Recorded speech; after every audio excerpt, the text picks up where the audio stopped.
Hello guys, मैं Gautam guys आपका स्वागत है मेरे यूट्यूब चैनल पर। गाइस आज इस वीडियो में मैं आपको GST-1 में रेक्टिफाई करना सिखाऊंगा।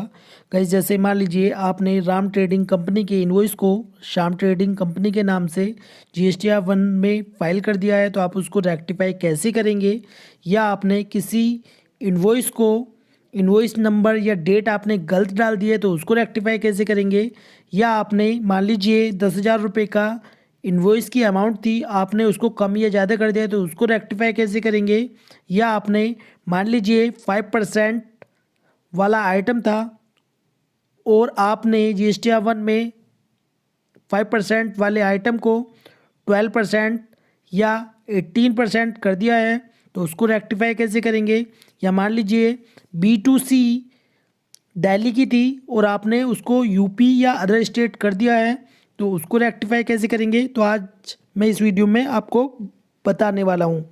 तो गाइस इस वीडियो के अंत तक जुड़े हो। गाइस यदि आपने मेरे चैनल अब तक सब्सक्राइब नहीं किया है तो प्लीज़ सब्सक्राइब कर दीजिए, वीडियो को लाइक कर दीजिए ऐसी बेनिफिशियल वीडियोज़ के लिए। तो गाइस चलते हैं वीडियो को स्टार्ट करते हैं। तो गाइस हम नवंबर मंथ की दिसंबर मंथ में रेक्टिफाई करेंगे GST-1। तो गाइस सबसे पहले हम फाइनेंशियल ईयर इसमें चूज़ करेंगे, जो कि हमारा फाइनेंशियल ईयर है 2021। रिटर्न फाइलिंग पीरियड हम इसमें चूज़ करेंगे दिसंबर। आप जिस भी मंथ में रेक्टिफाई करना चाहते हैं वो मंथ आपको चूज़ करना है, ठीक है। मैं यहाँ पर चूज़ करता हूँ दिसंबर, क्योंकि हम नवंबर की GST-1 को दिसंबर में रेक्टिफाई करेंगे, नेक्स्ट मंथ में ही रेक्टिफाई की जाती है। तो हम जाएंगे GST-1 में, क्योंकि हमें GST-1 रेक्टिफाई करनी है। तो गाइस सबसे पहले मैं आपको B2C, जो आपकी B2C सेल है, उसको रेक्टिफाई करना सिखाऊंगा। तो गाइस हम जो जाएंगे B2C, तो हमें जाना है कॉलम नंबर, नीचे जाएंगे column number 10 amended B2C others में, ठीक है। यदि आपको B2C को रेक्टिफाई करना है तो हम जाएंगे column number 10 amended B2C others में। देखिए अब यहाँ पर हम फाइनेंशियल ईयर इसमें चूज़ करेंगे, जो कि हमारा फाइनेंशियल ईयर 2021 है, और हम जो अमेंड करेंगे, रेक्टिफाई करेंगे, वो करेंगे नवंबर मंथ की, ठीक है। हमने जो हमारी B2C सेल थी वो थी यूपी की, लेकिन हमने दिल्ली डाल दिया, तो हमें वही यहाँ पर चूज़ करनी पड़ेगी जो हमने GST-1 में डाली थी, ठीक है। अब देखिए यहाँ पर शो हो रही है दिल्ली की, ठीक है, दिल्ली की यहाँ पर शो हो रही है।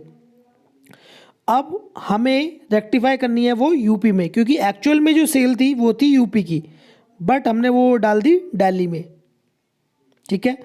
तो हमें क्या करना होगा, यहाँ पर लिखा हुआ भी आ रहा है रिवाइज्ड ओरिजिनल स्टेट कोड, तो यहाँ पर हम चूज़ करेंगे जो हमें रिवाइज करनी है, यहाँ पर रेक्टिफाई करनी है। तो यहाँ पर मैं चूज़ करता हूँ उत्तर प्रदेश, ठीक है। और गाइस इसी के साथ यदि आपकी जो इनवॉइस अमाउंट है वो भी आप चेंज कर सकते हैं। इसमें यदि आपकी कम या ज़्यादा है तो आप उसको भी चेंज कर सकते हैं इसमें, ठीक है। अब जैसे मान लीजिए यहाँ पर टैक्सेबल वैल्यू 77,696 रुपये है, और मैं इसको यदि 50,000 रुपये करना चाहूँ तो यहाँ पर कर सकता हूँ, ठीक है। तो यहाँ पर ये रेक्टिफाई हो जाएगी। फिर उसके बाद आप इसमें रेक्टिफाई करने के बाद फिर आपको इसको सेव करना है। जैसे ही आप इसको सेव करेंगे, सेव करने के बाद आपकी ये कॉलम नंबर 10 में शो हो जाएगी, ठीक है। और आप GST-1 को रिटर्न फाइल करके इसको भी रेक्टिफाई कर सकते हैं, ठीक है। ये तो बताया था मैंने आपको B2C में। अब मैं बात करूँगा B2B अमेंड की, ठीक है। अब हम जाएंगे 9A वाले कॉलम में, अमेंडेड B2B फाइनेंशियल ईयर इसमें चूज़ करूँगा मैं, फाइनेंशियल ईयर 2021, और इनवॉइस नंबर है हमारा 140। अमेंड इनवॉइस पर क्लिक करेंगे। क्लिक करने के बाद देखिए सबसे पहले मैं आपको बताऊंगा इसमें, अब देखिए जो मैंने हमारा इनवॉइस नंबर 140 था, देखिए इसमें receiver name, GSTN number, receiver नाम आ रहा है, इसमें पार्टी का नाम आ रहा है, जो मुझे अमेंड करना है, मुझे रेक्टिफाई करना है जो इनवॉइस, इसमें रिवाइज्ड ओरिजिनल इनवॉइस आ रहा है 140, ठीक है। फिर उसके बाद रिवाइज्ड ओरिजिनल इनवॉइस डेट, तो इनवॉइस की डेट आ रही है जो जो हमने प्रीवियस मंथ में GSTR 1 में डाली थी, ठीक है, वो हमारी इसमें आ रही है। और फिर उसके बाद इसमें टोटल इनवॉइस वैल्यू आ रही है 28,320 रुपये। और इसके साथ इसमें 18% वाले हमारे टैक्स रेट हैं और इसमें टैक्सेबल वैल्यू है 24,000 रुपये। और इसमें हमारा CGST और SGST है 2160 रुपये, 2160 रुपये, ठीक है। ये हमने पूरा जो इसका डिस्क्रिप्शन है, इसकी सभी चीज़ें ये आ रही है हमारी GSTR 1 से, किससे, जो हमने प्रीवियस मंथ में GSTR 1 रिटर्न फाइल की थी। अब देखिए, यदि आपने किसी दूसरी पार्टी का इनवॉइस किसी दूसरी पार्टी में GSTR 1 में डालकर आपने रिटर्न फाइल कर दिया है तो आप उसको रेक्टिफाई करेंगे। अब जैसे मान लीजिए, अब जैसे ही आप इसमें GST नंबर किसी दूसरी पार्टी का अमेंड करना चाहते हैं, रेक्टिफाई करना चाहते हैं, तो आप इसमें डाल सकते हैं। जैसे ही आप इसमें डालेंगे तो आपका रिसीवर नेम भी चेंज हो जाएगा। अब जैसे इसमें ओरिजिनल इनवॉइस डेट आप चेंज करना चाहते हैं, आपने गलत डाल दी थी GSTR 1 में, तो आप इसको भी रेक्टिफाई कर सकते हैं। तो ओरिजिनल इनवॉइस है 140। अब इसमें रिवाइज्ड इनवॉइस नंबर, यदि आपका इनवॉइस नंबर इसमें गलत हो गया है, तो जैसे मान लीजिए 150 था और आपने गलती से 140 डाल दिया है, तो आप इसको रिवाइज्ड इनवॉइस में डाल देंगे, कितना, 150, ठीक है। तो आपका ये रेक्टिफाई हो जाएगा। अब जैसे मान लीजिए आपने डेट इसमें आपने गलत डाल दी है, जैसे कि रिवाइज डेट है हमारी जो हमने प्रीवियस मंथ में डाली थी वो 1 अक्टूबर 2020 डाली थी। अब ये इनवॉइस मान लीजिए 1 अक्टूबर की बजाय ये 1 नवंबर 20 का है, तो आप रिवाइज डेट में डालेंगे, ठीक है। और यदि आपने इनवॉइस की टोटल वैल्यू गलत डाल दी है तो आप उसको रेक्टिफाई कैसे करेंगे, तो टोटल इनवॉइस वैल्यू में जाकर आप इसको जो टोटल वैल्यू है इसको आप चेंज कर सकते हैं। तो आप जितने इसमें टोटल इनवॉइस वैल्यू में डाल देंगे तो आपकी वो रेक्टिफाई हो जाएगी। और इसी के साथ यदि आपने इसमें टैक्स रेट गलत डाल दिए हैं, अब जैसे मान लीजिए इसमें हमारे टैक्स रेट 5% वाला है या 12% वाला है, ये जितने परसेंट वाला है, तो आप इसमें रेक्टिफाई कर सकते हैं उसकी टैक्सेबल वैल्यू। और इसमें IGST ऑटोमेटिक कैलकुलेट होकर आ जाएगा। अब जैसे मान लीजिए इसमें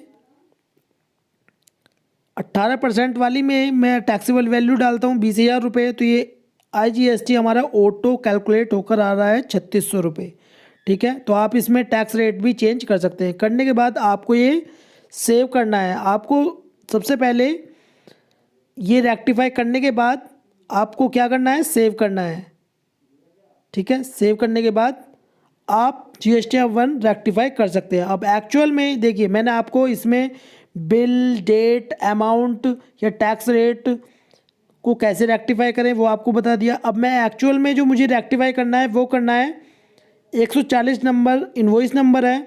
और जो मुझे रेक्टिफाई करना है, देखिए इसमें जो मुझे रेक्टिफाई करना है वो करना है डेट, जो कि मैंने गलती से 1 अक्टूबर 20 में डाल दी थी, लेकिन जो इनवॉइस नंबर 140 है उसकी जो एक्चुअल में डेट डालनी थी, जो एक्चुअल डेट थी वो थी हमारी 30 सितंबर, ठीक है, बैक डेट में थी, लेकिन हमने उसको 1 अक्टूबर 20 में डाल दिया था, ठीक है।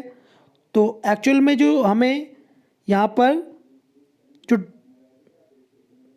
डेट है वो हमें रेक्टिफाई करनी है, तो रिवाइज डेट में हम इसमें डाल देते हैं 30 सितंबर 20, और रिवाइज इनवॉइस नंबर में भी हमें 140 डालना होगा।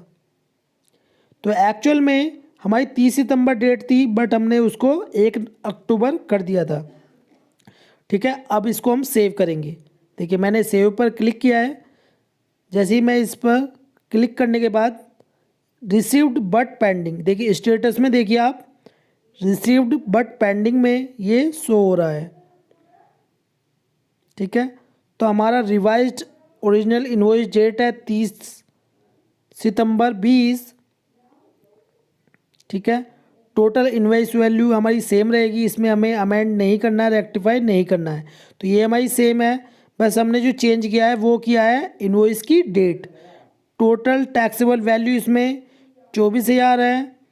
हमारा CGST और SGST इसमें 2140 है।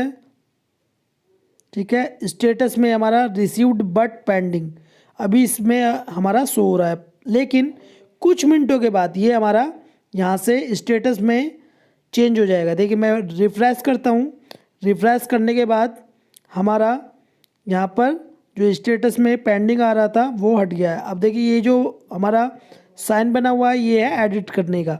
ऐसा नहीं है कि आप एक बार इसमें सेव करने के बाद एडिट नहीं कर सकते हैं, आप इसमें एडिट भी कर सकते हैं।